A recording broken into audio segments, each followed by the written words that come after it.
हाय मोनू। कैसे हो सोनू? मैं तो ठीक हूँ, पर तुम बताओ, तुम जा कहाँ रहे हो? मैं दादे अपने के घर जा रहा हूँ। दादी अपने के घर? ये कैसे बोल रहे हो? मैं जैसे भी बोल रहा हूँ, तुम्हें मेरी बात समझ तो आ रही है ना? हमारे बोलने का मकसद केवल अपनी बात बताना ही नहीं होना चाहिए, बल्कि हमारे वाक्य शुद्ध भी होने चाहिए। शुद्ध? वो क्या होता है? अपने वाक्यों में सही शब्दों का प्रयोग करना चाहिए। समझा नहीं मैं। वो देखो, अध्यापिका जी आ रही हैं। आओ उन्हीं से समझते हैं। Good good evening evening ma'am. Ma'am. Good evening बच्चों, आप कैसे हो? मैम, मैम हम हम ठीक ठीक हैं। हैं। मैम, आप बताएं कि अपने वाक्यों को शुद्ध बोलना क्यों जरूरी है? बच्चों, अपनी बात को अच्छी तरह समझाने के लिए वाक्यों की शुद्धता जरूरी होती है, और वाक्यों की शुद्धता के लिए सही शब्दों का प्रयोग किया जाना चाहिए। मैम, मोनू कह रहा था मैं दादे अपने के घर जा रहा हूँ। अब आप ही बताएं मैम, यह वाक्य शुद्ध है या अशुद्ध? बच्चों, यह वाक्य अशुद्ध है। इसमें संज्ञा का गलत प्रयोग किया गया है। सोनू, तुम्हें ऐसे बोलना चाहिए था, मैं अपने दादा के घर जा रहा हूँ। जी मैम। बेटा, ऐसी ही अनेक अशुद्धियाँ होती हैं जिन्हें हम बोलते समय नज़रअंदाज कर देते हैं, लेकिन हमें हमेशा सोच समझ कर ही अपने वाक्य बोलने चाहिए। बाकी आपको कल शिखा मैडम की कक्षा में भेजूंगी, वो आपको पाठ्यक्रम के अनुसार समझा देंगी। धन्यवाद मैम। ठीक है बच्चों, अब मैं चलती हूँ। हाँ, तो समझ आया ना कि हमें कैसे बातें करनी चाहिए, कैसे बोलना चाहिए? हाँ, मुझे समझ आ गया। अब मैं ध्यान से बोलूँगा और इन बातों का ध्यान रखूँगा। तो कल शिखा मैम की कक्षा के लिए लेट मत होना। तुम फिक्र मत करो, मैं समय पर पहुँच जाऊँगा। बाय।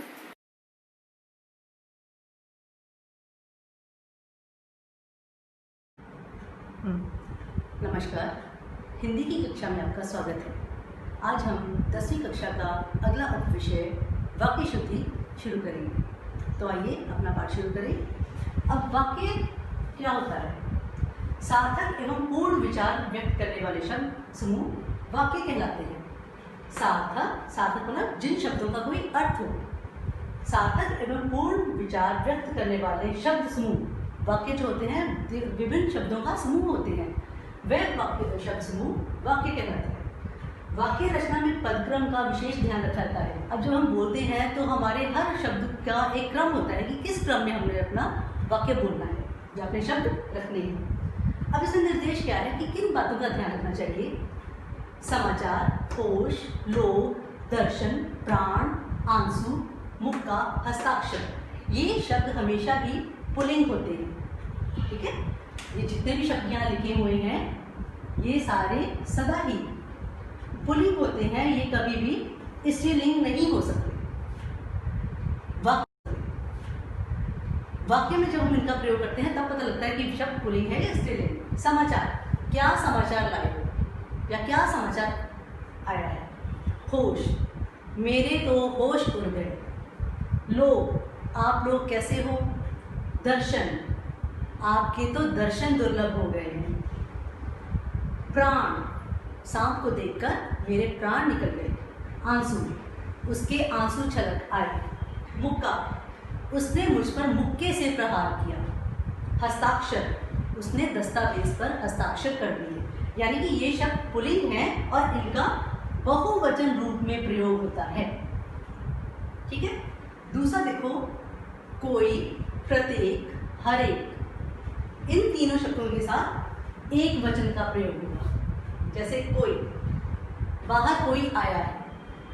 प्रत्येक, प्रत्येक व्यक्ति ने खाना खा लिया। हर एक व्यक्ति झूठ बोल रहा है। ठीक है, यहाँ पर एक वचन है, लेकिन सब कोई के साथ बहुवचन क्रिया आती है। सब कोई शब्द, सब कोई वहां बैठे हैं। ठीक है, आगे है भाववाचक संज्ञाओं का बहुवचन प्रयोग नहीं होता। शब्द है मिठास। मिठास, मिठास क्या है? भाववाचक संज्ञा है। अब इसका हम बहुवचन प्रयोग नहीं कर सकते। मिठासें, मिठासें शब्द कभी नहीं होता, मिठास मिठास ही रहता है। बचपन, बचपन शब्द है, यह भी भाववाचक संज्ञा शब्द है, ये इसका भी रूप नहीं बदलेगा, मतलब भाववाचक संज्ञा जैसी है वैसी ही रहेगी। अगला है मुहावरों का रूप नहीं बदलना चाहिए। जब हम वाक्य बोलते हैं उसमें कोई मुहावरा हमने प्रयोग किया है तो उसमें मुहावरा जैसा है वैसा ही बोलना है हमने। जातिवाचक संज्ञाएं जैसे जलेबी, मछली, कोयला, पेड़ा, इनका जो परिमाणवाचक है, परिमाणवाचक विशेषण जैसे कि किलो, पाव, क्विंटल, इनका तोल, तोल के साथ कहते हैं बहुवचन का प्रयोग नहीं होता। जैसे 5 किलो जलेबियाँ, 1 पाव मछली, मछलियाँ नहीं आता, मछली आता है। 5 किलो जलेबी आता है, जलेबियाँ भी नहीं आता है। 10 क्विंटल कोयला, कोयले नहीं आता है। 2 किलो पेड़ा, पेड़े नहीं आएगा। मतलब जो इनका परिमाण के साथ जब ये शब्द प्रयोग हो रहे हैं तो ये बहुवचन रूप नहीं आएगा। लेकिन जब संख्या, संख्या का उल्लेख करना हो तो बहुवचन में प्रयोग हो सकता है। ऐसे 10 जलेबियाँ, 2 मछलियाँ, 5 कोयले, 10 पेड़े। ठीक है बेटा? चलो बेटा, अब हम जानेंगे कि हम अपने वाक्यों में किस किस प्रकार की शुद्धियां करते हैं। देखिए, संज्ञा संबंधी शुद्धियां, परसर्ग, कारक संबंधी, लिंग संबंधी, वचन संबंधी, सर्वनाम संबंधी, विशेषण संबंधी, क्रिया, पदक्रम, पुनरुक्ति, प्रत्ययों के अनुचित प्रयोग संबंधी, अनावश्यक शब्दों के प्रयोग संबंधी और वाच्य संबंधी। ये 12 की 12 शुद्धियां हमारे पाठ्यक्रम में शामिल हैं, इसलिए हम इनके बारे में चर्चा करेंगे। अब हम करेंगे संज्ञा संबंधी अशुद्धियां। देखिए, वाक्य है लड़का ने पत्र लिखा। लड़का शब्द है, लड़का ने पत्र लिखा, शब्द क्या बनेगा? लड़के ने पत्र लिखा।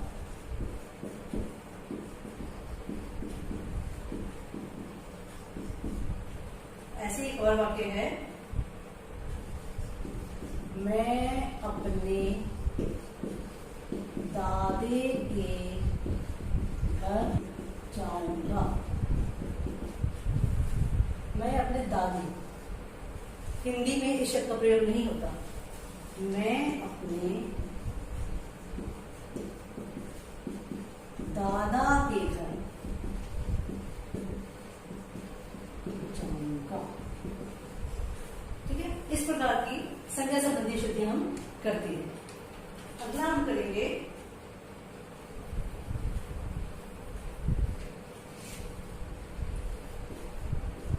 परसर्ग संबंधी अशुद्धियां। परसर्ग मतलब कारक संबंधी, कारक, कर्ता ने कर्म को कर्म से, संप्रदान के लिए पदान से, इस प्रकार शब्द प्रयोग करते हैं। वाक्य है मैं पुस्तक को पढ़ता हूँ। पुस्तक को की क्या जरूरत है? मैं पुस्तक पढ़ता हूँ। दूसरा है पेड़ों में मत चढ़ो। पेड़ों में चढ़ते हैं कि पेड़ों पर चढ़ते हैं? शब्द है, वाक्य हम ऐसे कहेंगे, पेड़ों पर मत चढ़ो। ठीक है, इस प्रकार के मैं आपको सिर्फ उदाहरण दे रही हूँ, अभ्यास में आपको भेजा जाएगा। अगला है लिंग संबंधी अशुद्धियां। लिंग संबंधी अशुद्धियां, उन्होंने मुझे मुंबई घुमाया।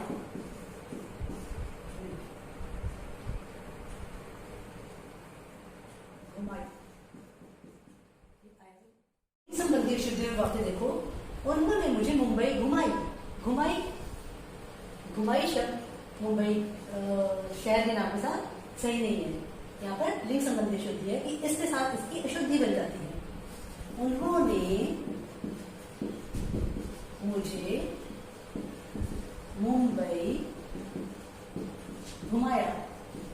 इतना बड़ा शहर है, शहर घुमाया, घुमाई नहीं। आगे है कवि महादेवी वर्मा को सब जानते हैं।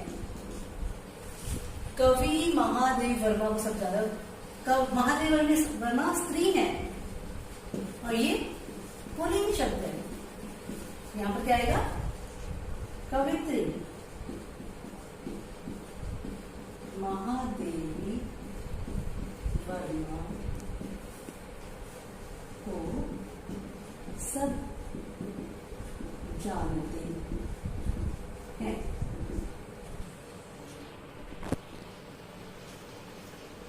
अगला है वचन संबंधी शुद्धियां। वचन 10 आदमी के लिए चाय लाओ। 10 संख्या कितनी है? आदमी, ठीक है। क्या है यहाँ पे? आदमियों। 10 आदमियों के लिए चाय लाओ। दूसरा है वाक्य युद्ध में अनेकों सिपाही शहीद हो गए। अनेक तो पहले ही बहुत ज्यादा शब्द है, ठीक है, बहुवचन है। तो ये क्या है? अनेकों, इसलिए आएगा अनेक। युद्ध में अनेक सिपाही शहीद हो गए। 5वां है सर्वनाम संबंधी। संज्ञा के स्थान पर जो शब्द प्रयोग किए जाते हैं वो सर्वनाम कहलाते हैं। सर्वनाम संबंधी शब्द। मेरे को स्कूल जाना है। मेरे को, अपने लिए हम मेरे को शब्द प्रयोग करेंगे। मुझे स्कूल जाना है। अगला है दूध में कौन गिर गया। दूध में कौन गिर गया? ये कौन शब्द है? ये सिर्फ मनुष्य के लिए प्रयोग होता है। कीड़े मकोड़ों के लिए, टिड्डों के लिए हम क्या? दूध में क्या गिर गया? अगला है देखो दरवाजे पर क्या आया है। दरवाजे पर क्या आया है? हम दरवाजे पर देखा जाते हैं क्या आया है? नहीं, हम दरवाजे देखे जाते हैं कौन आया है। देखो दरवाजे पर कौन आया है। विशेषण संबंधी अशुद्धि। विशेषण संज्ञा सर्वनाम के विशेषता पाने वाले शब्द विशेषण कहलाते हैं। विशेषण संबंधी अशुद्धियां वह मधुरतम गाती है। मधुरतम, वह मधुर गाती है, मीठा गाती है।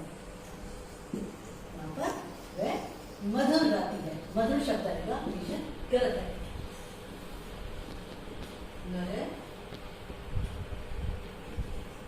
मुझे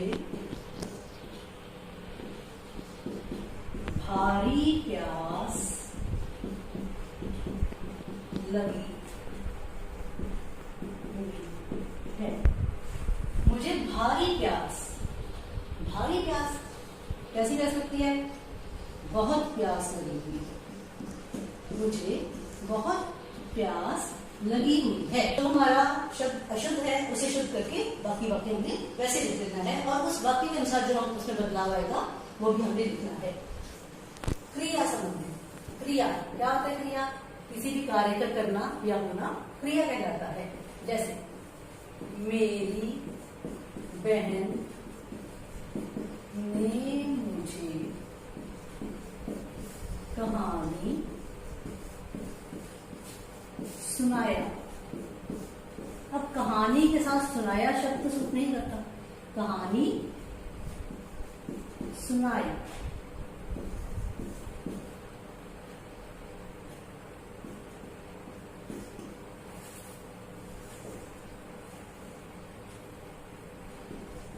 हमें हरी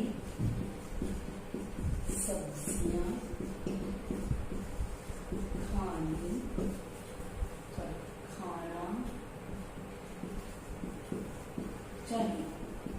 चाहिए। हमें हरी सब्जियां खाना चाहिए या खानी चाहिए? खानी चाहिए। अगला है पद क्रम संबंधी अशुद्धियां। किस क्रम में कौन से शब्द आएगा? ये देखिए वाक्य। कापियां ये किसकी हैं? क्या आएगा? ये कापियां किसकी हैं?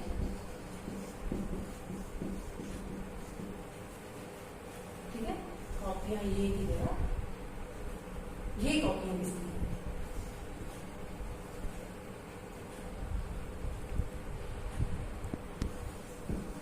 मैम गुप्ता डॉक्टर बहुत ही अनुभवी हैं। मैम गुप्ता डॉक्टर, जो व्यक्ति की डिग्री है वो नाम से पहले आएगा। डॉक्टर मयंक गुप्ता बहुत ही अनुभवी है।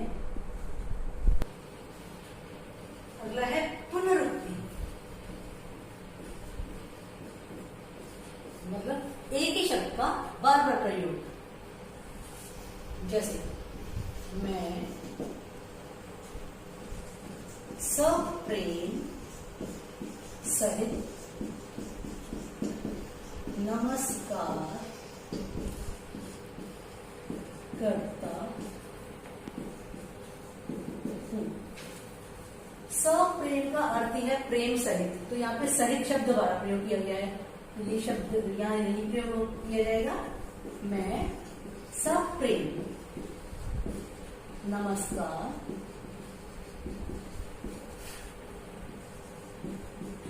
करता हूं। प्रेम सप्रेम सहित। सप्रेम का अर्थ है प्रेम सहित। यहाँ पर सहित शब्द गलत प्रयोग किया गया है। दो बार एक ही शब्द की प्रयोग किया गया है। यहाँ आएगा सप्रेम। वह निरंतर लगातार खेलता रहा। वह निरंतर लगातार खेलता रहा। दोनों शब्द का एक ही अर्थ है। निरंतर का अर्थ था लगातार, लगातार का अर्थ था निरंतर। ठीक है, तो यहाँ पर इन दोनों में से एक शब्द को हटा दिया जाएगा। वह निरंतर खेलता रहा। प्रत्ययों के अनुचित प्रयोग संबंधी। प्रत्यय यानी कि शब्द के जो पीछे करता है शब्द प्रत्यय। जैसे मेहमानदारी, दारी शब्द जो है वो प्रत्यय है।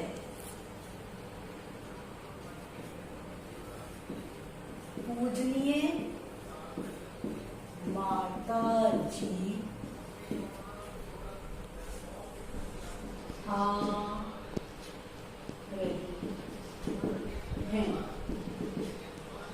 पूजनीय क्यों? पूज्य, पूज्य माता जी। ठीक है, यहाँ पे प्रत्यय से लगा दिया गया था ज्यादा।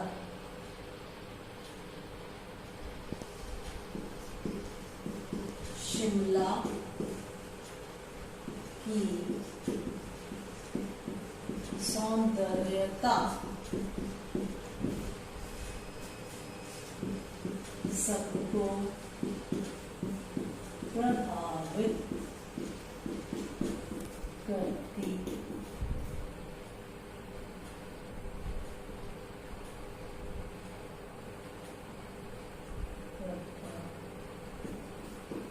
है। शिमला की सौंदर्यता, सौंदर्यता जो है प्रत्यय है, लेकिन इसको विकार में यहाँ प्रयोग किया गया। शिमला की सौंदर्यता को प्रभावित करती है।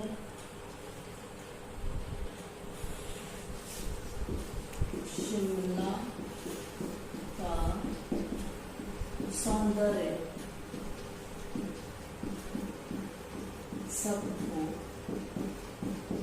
प्रभावित करता है।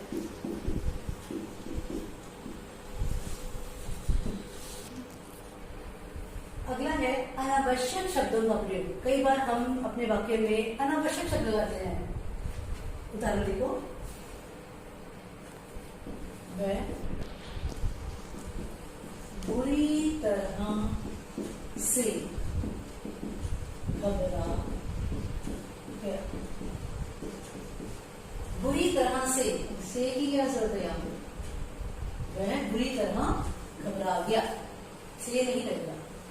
वह बुरी तरह घबरा गया। उसके पिताजी अफसर लगे हुए हैं। ये आम भाषा का वाक्य है। उसके पिताजी अफसर लगे हुए हैं। लगे हुए हैं क्या मतलब है? उसके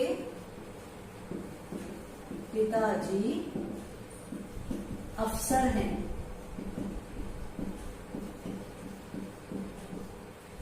इस प्रकार अनावश्यक जिन शब्दों की जरूरत ही नहीं है वो शब्द लगाकर अच्छे संबंधी अशुद्धियां, जिसे आप वॉइस कहते हैं।